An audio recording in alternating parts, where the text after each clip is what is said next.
Yeah, we're live. We are? Yeah, we're live. All right, ladies and gentlemen. It's not going to stay. Oh, this jerk doesn't know how to set up a phone. No, because I have nothing to hold it up with. Real jerk. That's what he is. He's a real jerk. Share it. That's what I'm doing right now, ladies and gentlemen. Welcome. We should tag Jesse Ellis in this too. I'll go right ahead. I'm friends with him, so. I can't because I'm on my phone. Oh well, for some reason live isn't opening up for me, but I'll get it eventually. So guys, welcome to the every Thursday Q&A. Logan Black here with the boss man, Joey B. Vote a little bit. Oh, there we go. Share. So now we can share. Tag that guy. Tag. Share now. Tag him. Boom. Share. Jesse Ellis, the belt scammer. Yeah, Joe seems to be very obsessed with this. And Joe, you seem a bit upset today about. Well, the guy admitted that he never sent the belt. He never Oh, finished the really? belt. Oh yeah, to put up in the group page. He never finished the belt. Oh boy. And he keeps saying. Now Kevin just called him today and threatened him with legal action. As he should, yeah. It's ridiculous. But the guy's like, I always do right. But yeah, but I needed this belt 3 weeks ago. Right. Now it's like, he's like, oh, they painted it red. I had to take the paint. I said, come on, stop with the fucking bullshit. He's like, oh, you ruined my vacation. You kept calling me all weekend. I said, oh, I'm fucking sorry. You ruined my fucking show. You ruined the photo shoot. You ruined fuck you. This guy's a cop. Come on. Is he really? Yeah. I was about to be a cop who gets sued, so. I'm gonna go.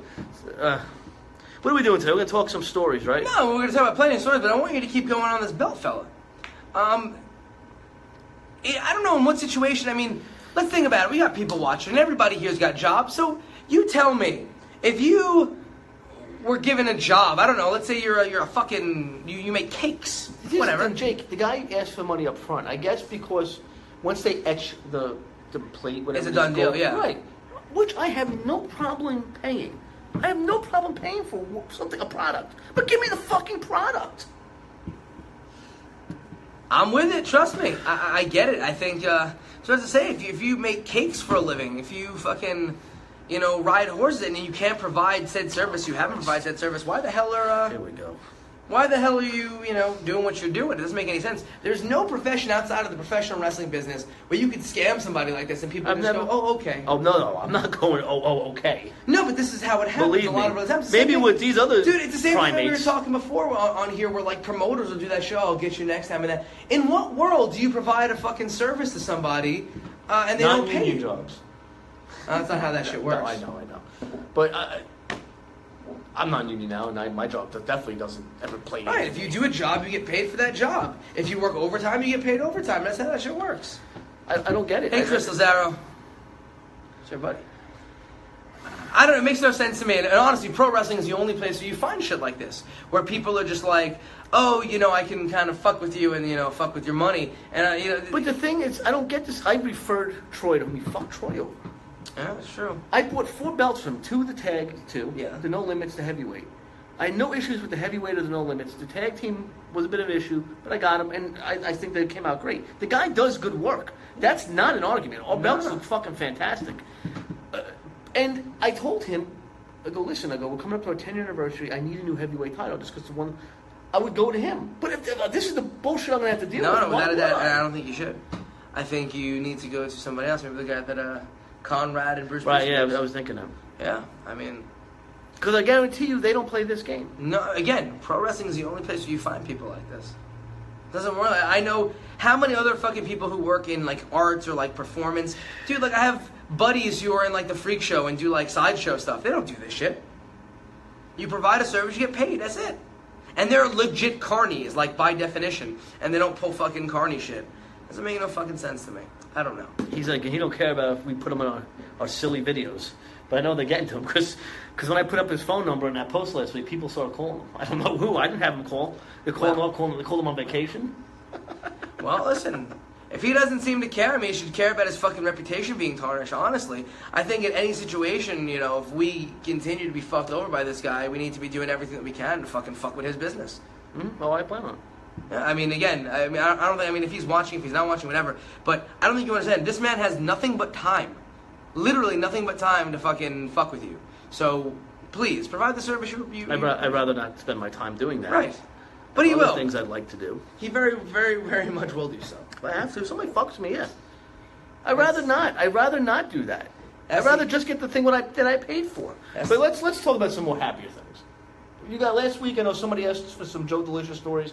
I kind of touched on it. I didn't hang out with Joe as much as Timmy, because then Tim Arson's name came up. The Tim Arson stories are definitely going to flow like water. Today. I'll just say one thing. I'm not going to tell certain stories because I just don't think it's appropriate to tell some Joey B, Tim Arson, and other cohort stories in front of other people because just not for everybody.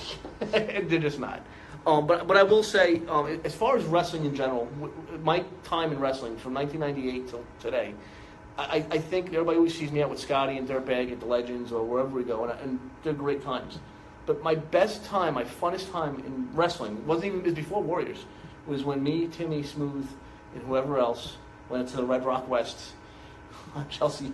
When you could all be menaces and there was no consequence. They loved us there. No we just consequence. Had so much fun. To you guys being the fucking menace to society. Because when we left there, the good vibes, the great atmosphere that was in that place, when it was last call, we would go out to the street and continue that. And me and Timmy would end up in the diner on the corner. And it was, and I still remember, this is how many years ago? 11 years ago, 12 years ago. Duck the clothesline body slam in the diner. Guess who got body slammed? I imagine Wasn't Timmy. What do you mean? What do you mean? So we'll take some questions. If anybody wants to know stuff about these stories, I could tell. There was one time, I guess Smooth had too much to drink, and he was passed out in the diner. And I'm sitting there, I'm like, yo, where's Timmy? I go outside, I go to the left, which was where the Red Rock was, and the gate was down. Because they were always being scrutinized by the police. That place had to be, last call, get the fuck out. Yeah. Because that was on the list where if you're a cop, you can't go in there. But anyway. So nice. What the fuck's That's a classy establishment. Oh, the Red Rock West was a cross between a biker bar and a country saloon. It was awesome. There's nothing like it. They light the bar on fire. They would dance. They would do the water dance with the fucking jugs of water. It was kind of like Coyote Ugly, but just cool. Oh. So I'm cool. I go up the other way, back to the diner, and I see this Hulk standing on the corner. And why I say Hulk, because there was 6 or 7 other people surrounding him that he just dwarfed.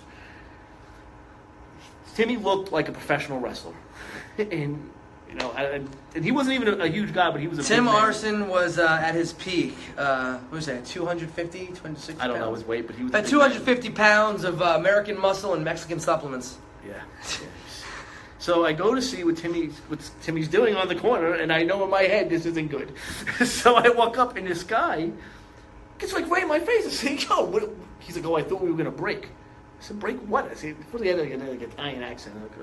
Timmy, what the fuck's going on? Let me tell you what your fucking friend's doing. He's fucking hitting on my girlfriend right in front of me. I'm like, really? And I'm looking at Timmy. Timmy's just grunting and shit. So something happens. All next thing I know, this guy punches me right in the fucking face. I'm like, oh, what the fuck? So I go after him. He pulls a knife on me. They all surround me, and I'm looking at Timmy. Timmy's still.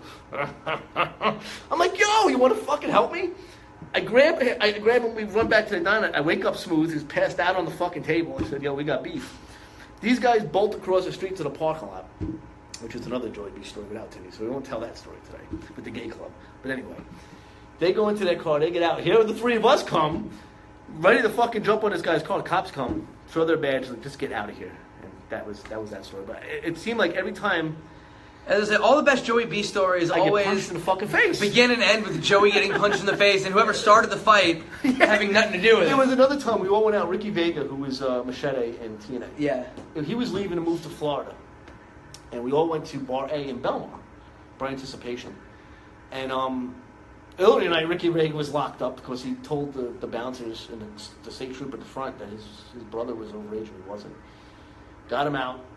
Party just still continues. Everybody's there. Fucking Bobby G, Red, me, Timmy, Smooth. Thank you. Ricky. Everybody was out. Juan Jeremy, I'm sure, was out there. And we're drinking outside in the back, and we go inside on the dance floor. They start doing shoulder blocks on the dance floor. People are trying to dance. So the bouncer goes and grabs him. I fucking push the bouncer. He pushes me. So I grab him. I try to fucking belly this guy. He didn't jump. So they start. Gina was there. Post that. So now all the bouncers are pushing our way back, and the bouncers got me, 2 of them, and they're dragging me outside to the front because there's always a state trooper, especially in the summertime. "You're going to jail, buddy. You're going to jail, buddy." And they pushed me outside, and right in front of the cop, they're like, "We want you to lock this guy up right now." And he's like, "I'm not locking nobody up." They let go of me. I said, "Go fuck yourself." And the party continued somewhere else. What's up, Zeno? Tom Juba joined. He hasn't been on here in a while. He is not. John Juba missed the best story where Joey B gets punched in the face. Tim Arson, the strength of Tim Arson, I seen him take a guy the size of Juba's size. His name was Vinny the Goose. Or Vinny the Moose, something like that. Before your time. Big guy like Juba, big Italian guy. We wrestled on the Intrepid. Vinny the Goose. No, yeah. Definitely not Italian. We wrestled on the Intrepid, and Timmy fucking Davey Boy Smith suplexed him and held him there. And I remember Johnny Rods was like, "Holy shit." Yeah, no, Timmy was, I don't have a ton of memories about Timmy, but Timmy was always a really cool guy to me. Me and Timmy had a lot of heat when Warriors started. He started attacking Warriors. My family, and we went back at him. We posted pictures of his wife when she got naked on Howard Stern. But after that, she did get naked on Howard Stern. She did. After that, we did, become friends again. And before he passed away, it was a few weeks before he passed away. We were texting back and forth about football. So that's like the last memory I have about with Timmy. But I have all the Upright Citizens Brigade. Oh yeah, dude. Okay, so I'll start in on the story. So, just wanted to hit Tim's finish. Joe wanted to hit Tim's finish on me. I believe that. He probably... Yes, because that's when he passed away. It was that show. And I was just like, I just can't. I don't think I get Juba. But I didn't want to do it to Gallo Across because they were the champions or something like that. But yeah, it made sense to do it on... Mr. Juborowski. Yeah. So, Upright Citizens Brigade Theater. So, Joe, you were contacted by Chris Gethard. Chris Gethard from Comedy Central, right? Well, yeah, so Chris Gethard, I don't know how many of you people follow. Chris Gethard, for years, was a comedy writer, like a top-level comedy writer. Mm-hmm. Wrote for all the roasts. Wrote for a ton of shows. I believe he wrote for SNL as well. He just wrote for, like, a lot of things. Well, I know he was big on Comedy Central. There was a lot right, he did a lot of, one of the big things he does now is Broad City. He's part of Broad City, which is one of my favorite shows. And Chris Gethard was doing a show every Saturday night at the Upright Citizens Brigade Theater. At midnight. And it was the whole theme of his show was just fucking chaos. And he contacted Joe. He goes, one of our guys is going away. He's moving to the West Coast. Toronto. Toronto. Well, whatever. He's moving away. And we want to do something where, there's a giant fucking brawl on the stage. So Joe's like, well, you got the right people. So... I'd say at the time half the locker room. I think it was 11 guys. I think it was. It was probably about half the locker room. Maybe, sure. 11 dudes. I was one of the guys who was interviewed on stage as part of it. And again, it was all improv. So, none of us had any prior knowledge of the questions or the crowd or anything like that. It was just we came out there and did our thing. I believe we trained earlier that day, and I had blown out my knee, so I'm limping around like a jackass out there. But it ends up where Chris Gethard has a bunch of guys on his side. The good guys. And the other dude who's leaving has all the bad guys on his side. And we're set up there's about to be the wild brawl going down. We went in there proper and found sticks and fucking garbage cans. Oh yeah, we found just about everything that wasn't nailed down. And beat the ever-loving shit out of each other. But the thing is, we said there's not going to be nobody in this audience because it's midnight. Who the fuck goes to these things? I remember when Tony Torres came down. He said there was a line around the corner. I told you different. Because again, Upright Citizens Brigade is one of my favorite places that I've seen comedy. They do a ton of really great comedy shows over there. And I know that midnight on a Saturday, they're going to get a ton of people. Yeah, I didn't think they were. I thought they weren't going to care about us doing our thing. They were going to laugh and be like, ha, the fake bullshit. No, they were all about it. They were cheering every last bit of it on. And we beat the ever-loving shit out of each other on that stage. That's up on YouTube. It is. Go right ahead. I'm sure Joe will probably post that tonight because, he likes to do that kind of thing. There's somebody in there I really don't want to post. Oh, yeah, of course. Fucking scumbag. So please go ahead and look that up. However, the real fun happened... Oh, maybe I guess not fun. I think the real fucking tomfoolery, so to speak, happened after that. So, when we're all leaving, we're all done. I think I left with my girlfriend at the time because she had a headache. Go figure. Some people left. Some people stayed. And the people that stayed, you guys went out drinking. We went to a bar. Yes. Then we went to another bar. And then Nero was with me. So, I'm corrupting Nero. Bro. But at this point, I'm like, listen, the gyro stands on the corners of the city are great. Oh, we they gotta are have the them. Oh, best. yeah, I'm all about it. So we went there. We're getting a gyro.